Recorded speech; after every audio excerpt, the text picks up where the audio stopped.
ఇప్పటికి నా కళ్ళ ముందు అట్లానే ఉంది. గన్ సీన్స్ ఎలా అనిపించాయి? గన్ సీన్స్ ఎలా అనిపించాయి? నిజంగా చాలా బాగున్నాయి. ఆసమ్ సీన్స్ అండి బాబు, అసలు మూవీ హైలైట్. ఒక బాలీవుడ్ మూవీ చూసినట్టుంది అలా. అంటే ఇందులో రవితేజ లుక్స్ కొత్తగా కనిపించాయి కదా, లుక్స్ ఎలా అనిపించాయి? ఆయన ఎప్పుడు మాస్ మహారాజే. అసలు ఈ సినిమా చూస్తే ఇంకా లిటరలీ నా ఐస్ అట్లనే ఉన్నాయి ఆయన మీద. చాలా బాగున్నాడు అసలు ఆయన.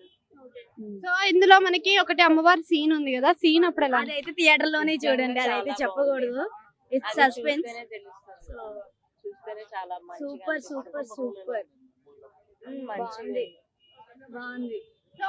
బీజిఎం కానీ ఎలివేషన్స్ కానీ ఎలా అనిపించాయి? బాబు బీజిఎం ఉందక్క, అసలు వేరే లెవెల్ అక్క బాబు. గూస్ బంప్స్ అంటే నమ్మవు. నేను అసలు ఏ మూవీకి అరవను అసలు, అట్లాంటిది అలా అంత గట్టిగా అరిచాను తిన్నాడు అసలు. Thank you. అంటే ఇప్పుడు మనకి ఇందులో రవితేజ గారి లుక్స్ ఎలా అనిపించాయి? కొత్తగా ఉంది.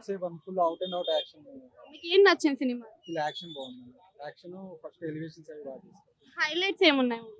హైలైట్స్ అనేసరికి యాక్షన్ హైలైట్. సో గన్నుల సీన్స్ ఎక్కువ ఉన్నాయి అని అంటున్నారు. మొత్తం అంతా గన్స్తాను.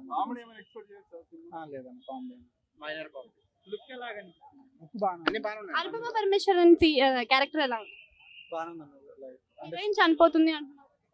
లాస్ట్ టైం కూడా మనకి టైగర్ నాగేశ్వరరావులో కూడా హీరోయిన్ చనిపోయింది కదా, సో అలా ఎక్స్పెక్ట్ చేయొచ్చు. అలా కాదు, ఇది బాగానే ఉంది. ఆ హీరోయిన్ చనిపోవడంతో స్టోరీ ఉంది. బీజిఎం కానీ ఎలివేషన్స్ కానీ ఎలా? బాగానే ఉంది.